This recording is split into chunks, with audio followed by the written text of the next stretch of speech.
The champagne was already open. Mom had tears in her eyes, the good kind. Dad was on his second glass talking about how proud he was. My brother Marcus stood at the head of the table, phone in hand, showing everyone the signed purchase agreement. The waterfront home. My waterfront home.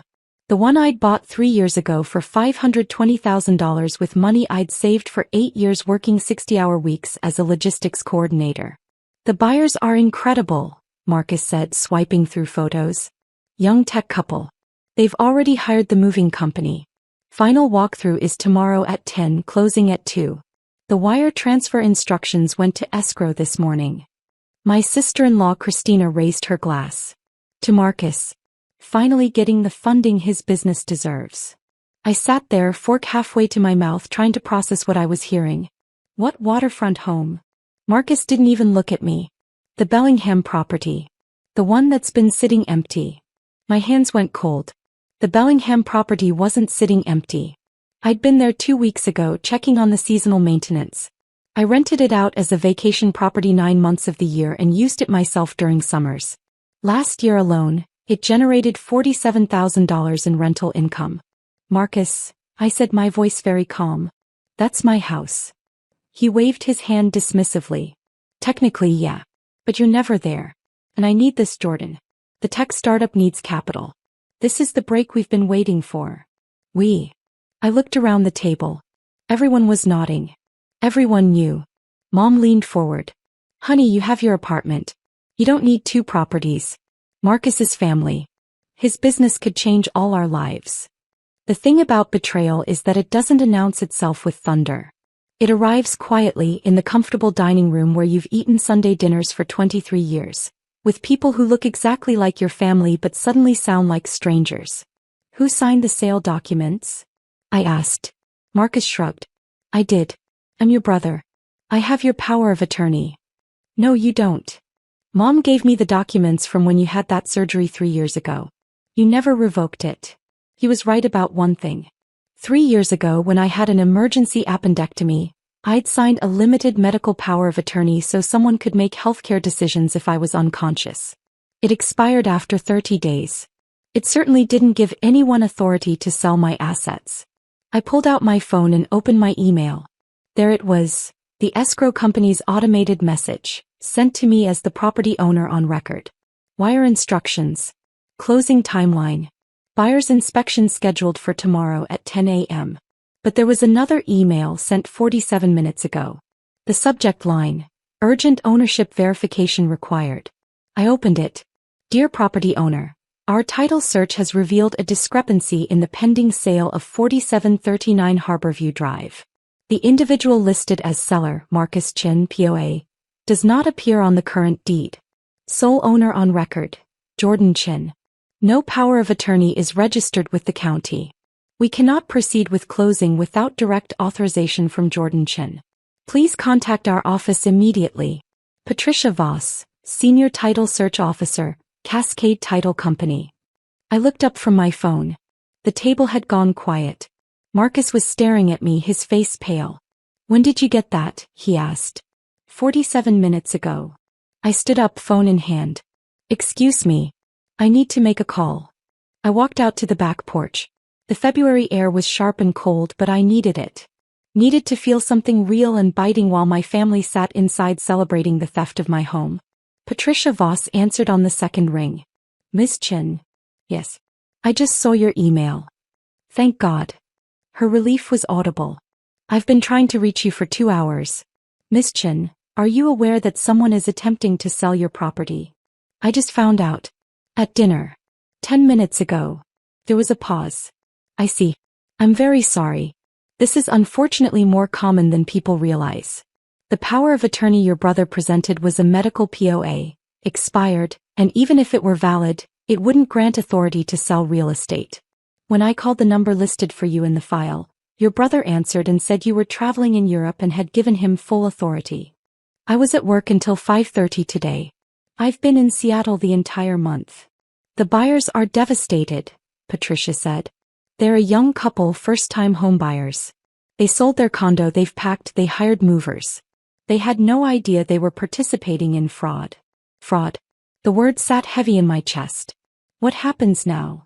I asked. The sale is void. I've already notified the buyers and their agent. I've also flagged this with our legal department. Miss Chen, I want you to know, your brother forged your signature on multiple documents. That's not a civil matter. That's criminal. I thought about Marcus inside, probably panicking now. Thought about Mom's tears of pride. Thought about Dad's second glass of champagne. Thought about 3 years of Sunday dinners where they'd made comments about my empty investment property, and how I should think about family. There's a psychological concept called the sunk cost fallacy. You keep investing in something that's failing because you've already invested so much. For 3 years I'd kept showing up to Sunday dinner, kept trying to maintain family peace, kept absorbing their criticism because I'd already invested 23 years in these relationships. The sunk cost of family. But sometimes the only way to stop losing is to walk away from the table. What do I need to do? I asked Patricia. First, I'd suggest filing a police report immediately. Second, you may want to consider a restraining order preventing your brother from accessing or attempting to access your property. Third, you should check all your other accounts and assets. This level of entitlement doesn't usually stop at one property. My hands were shaking now, but not from cold. From rage that had been building for years. Every time they'd called my 60-hour work weeks obsessive. Every time they'd suggested I was selfish for not lending Marcus money for his previous 3 failed business ventures.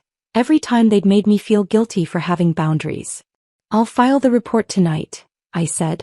Thank you, Patricia. You saved me from losing everything. Just doing my job. Title searches exist exactly for this reason. I'm sorry your family put you in this position. When I walked back inside, the dining room had the hollow silence of people who know they've been caught. Marcus was on his phone typing frantically. Mom was crying, the bad kind now. Dad was refilling his wine glass. The sale is cancelled, I said. The title search officer flagged it as fraud. Marcus slammed his phone down. Jordan, come on. You can fix this. Just call them back and authorize it. I already told the buyers. You forged my signature on legal documents, I said. You tried to steal $780,000 from me. Steal? You're my sister. It's not stealing when it's family. There's another psychological concept, moral disengagement. It's how good people justify bad actions. They reframe theft as helping family. They reframe forgery as taking initiative. They construct an entire narrative where they're the hero and you're the villain for having boundaries. How much? I asked. How much were you planning to give me from the sale? Marcus shifted. We were going to talk about that after closing. 0, I said. The answer is 0. Mom stood up. Jordan, please. His business is on the line. He has investors waiting. If this falls through, he'll have to face the consequences of his choices. Like he should have done with the coffee shop in 2019. And the consulting firm in 2021. And the cryptocurrency venture in 2022. Dad's voice was hard. Those were learning experiences. No, I said. Those were failures he never took responsibility for because you kept bailing him out. With your money, with your connections, with your excuses. But this time he tried to bail himself out with my house. I pulled up my bank app. Logged in to show them something I'd never shown them before. My savings account. The one I'd been building since I was 16 years old, working retail, then restaurants, then finally landing my career job. $127,000, I said. That's what I have saved. You know how I saved it? By saying no. No to Marcus when he asked for $15,000 for the coffee shop. No to family vacations I couldn't afford. No to every time you told me I should be more generous with family. I have this money because I have boundaries. And Marcus tried to steal not just my house, but 8 years of 60-hour work weeks. Christina's voice was quiet. We didn't know you'd said no before. Because he told you I was selfish. That I didn't support family. That I had money sitting around doing nothing. I looked at Marcus. What did you tell the buyer's agent about me? He wouldn't meet my eyes. Patricia told me, I said. He said I was traveling in Europe. That I'd given you authority. That I wanted to sell. Every word was a lie. I pulled out my laptop from my bag. I'd stopped by my apartment before dinner, had a feeling I might need documentation. I opened the file I'd created over the past 3 years. Every text message where Marcus had asked for money, every time my parents had pressured me to invest in his ventures, every Sunday dinner comment about my selfish savings strategy. The ghost ledger, I'd mentally called it. The accounting of emotional costs that don't show up on bank statements. Thanksgiving 2022. Marcus announces another business failure. Family commiserates. Nobody asks about my promotion. Emotional cost. Invisibility. Christmas 2022. Parents suggest I should loan Marcus $20,000. I decline. They tell me I'm not a team player. Emotional cost. Made to feel like bad person for having boundaries. Easter 2023. Marcus makes joke about my empty investment property. Everyone laughs. I mention the $47,000 rental income. Topic changed immediately. Emotional cost. Success treated as embarrassment. July 2023. I mention saving for potential down payment on second property. Mom says, "Why do you need more when Marcus needs help?" Emotional cost. Ambition reframed as greed. I could feel my voice steady as I spoke. For 3 years, you've made me feel guilty for being responsible. For having boundaries. For not funding Marcus's dreams with my sacrifices. You taught me that family means giving until you have nothing left. But I learned a different lesson. I learned that people who love you don't try to steal your house. The silence at that table was absolute. "I'm filing a police report tonight," I said. Patricia Voss from Cascade Title Company is providing documentation of the forged signatures. The buyers are also filing a complaint, since they sold their condo and hired movers based on fraudulent representations. "Marcus, you should probably call a lawyer." "Jordan, please," Mom said. "He's your brother." "And I'm his sister," I said. "But apparently that only matters when he needs something from me." I packed up my laptop. Put on my coat. At the door I turned back one last time. Dad's voice. "If you do this, you'll tear this family apart." "No," I said. "Marcus did that when he forged my signature. You did that when you celebrated him stealing from me. I'm just the one who's refusing to pretend it didn't happen." I filed the police report at 9:47 p.m. that night. The officer was sympathetic but not surprised. "Happens more than you'd think," he said. "Family members assume they have rights to each other's assets." By Monday morning I'd done 4 things. Changed all my passwords, removed my parents as emergency contacts from every account, called a real estate attorney and blocked my brother's number. By Monday afternoon the buyers had called me directly. The young tech couple. Their names were Amy and David. They were heartbroken but understanding. "We're so sorry," Amy said. "We had no idea. Your brother seemed so legitimate." "I know," I said. "He's had practice." "Is there any chance," David asked hesitantly, "that you might actually want to sell? We fell in love with that house." I thought about it. About the waterfront property I'd worked so hard to buy. About the rental income that had given me security. About whether I wanted to sell it under these circumstances. "Not right now," I said. "But I appreciate you asking honestly. If I ever do sell, I'll remember that you're buyers who actually respect ownership." The legal process moved faster than I expected. Within 2 weeks, Marcus received formal notification. Police investigation for forgery and attempted fraud. Civil suit for attempted theft and emotional distress. Restraining order preventing him from coming within 500 feet of any property I owned. My parents called once. I let it go to voicemail. Mom's message: "You're destroying this family over a misunderstanding. Marcus made a mistake. You're being cruel."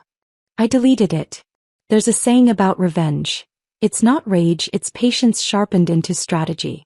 But this wasn't revenge. This was protection. I wasn't trying to destroy Marcus. I was trying to save myself from people who thought my boundaries were negotiable and my assets were communal property. 3 months later I got an email from Patricia Voss. "Miss Chin, I wanted to update you. Your case helped us identify a pattern. Your brother had approached 2 other title companies with similar POA documents, attempting to sell properties belonging to other family members. You weren't his first target. The county prosecutor is now investigating him for elder financial exploitation. One of those properties belonged to your grandfather. Thought you should know." I sat with that information for a long time. My grandfather. The man who'd taught me to save money, who'd celebrated when I bought the waterfront house, who told me at the closing, "You did this yourself. That's worth more than any inheritance." Marcus had tried to steal from him too. I called my grandfather that night. He was 83, lived alone, still sharp as ever. "Jordan," he said warmly. "I was hoping you'd call. Your parents said you've been busy." "Grandpa, I need to ask you something. Did Marcus ever talk to you about selling your lake cabin?" Long pause. "How did you know?" "Because he tried to sell my waterfront house. Forged my signature." "Jesus Christ." Another pause. "He told me the cabin needed expensive repairs. Said he could handle the sale, get me a good price, save me the trouble." I told him no.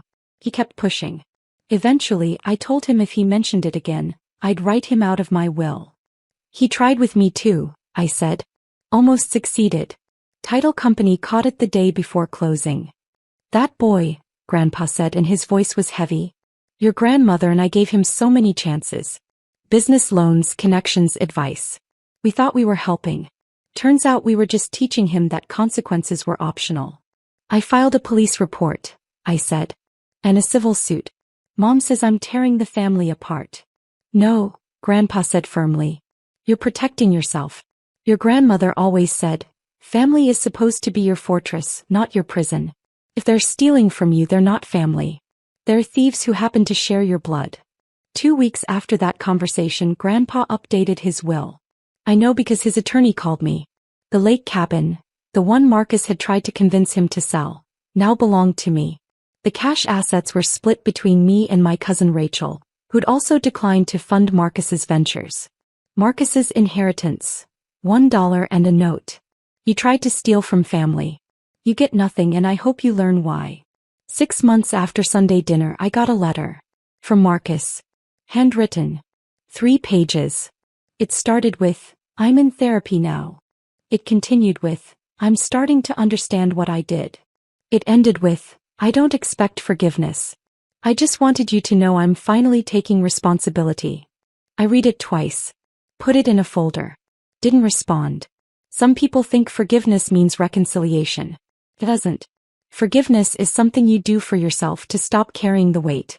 Reconciliation is something you do with someone else, when they've proven they're safe to trust again. Marcus hadn't proven that yet. Maybe he never would. 1 year after Sunday dinner, I got a text from a number I didn't recognize. "Hi Jordan, this is Amy. The couple who almost bought your house. I know this is random, but David and I just wanted to let you know. We bought a different waterfront property. We're happy. And we think about your situation sometimes. About how strong you had to be to stand up to your family. It inspired us to set better boundaries with our own families. Thank you for that. We hope you're doing well." I stared at that message for 5 minutes. Then I typed back, "Congratulations on your home. And thank you. That means more than you know." I still own the waterfront house. Last year it generated $52,000 in rental income. I've increased my savings to $168,000. I bought a new car, used but new to me. I started therapy too, working through the guilt that comes from choosing yourself over family expectations. My parents and I don't speak. Marcus is in a court-mandated financial responsibility program as part of his plea deal. He pled guilty to attempted fraud, received probation and community service. Christina divorced him last month. I have Sunday dinners now with my grandfather and cousin Rachel. We talk about books, politics, her kids, my work. Nobody asks me to fund their dreams. Nobody makes me feel guilty for my savings account. Nobody tries to steal my house. Last Sunday, Grandpa raised his glass. To Jordan, the only person in this family who knew the difference between generosity and being a doormat. Rachel laughed. To boundaries. I raised my glass too. To families we choose and assets we protect. The waterfront house sits on Bellingham Bay, facing west. On clear evenings, the sunset turns the water gold and pink. I was there 2 weeks ago, sitting on the deck. I'd refinished myself, drinking coffee I'd paid for with money I'd earned. My phone buzzed. Mom's number. I'd never unblocked her. The voicemail notification appeared. I deleted it without listening. Some people would call that cruel. I call it survival. The people who tried to steal from me are still alive, still talking, still telling their version where I'm the villain. But I'm the one with the waterfront view. I'm the one with the savings account. I'm the one who sleeps at night knowing that when someone tried to take everything I said no. And that no saved my life.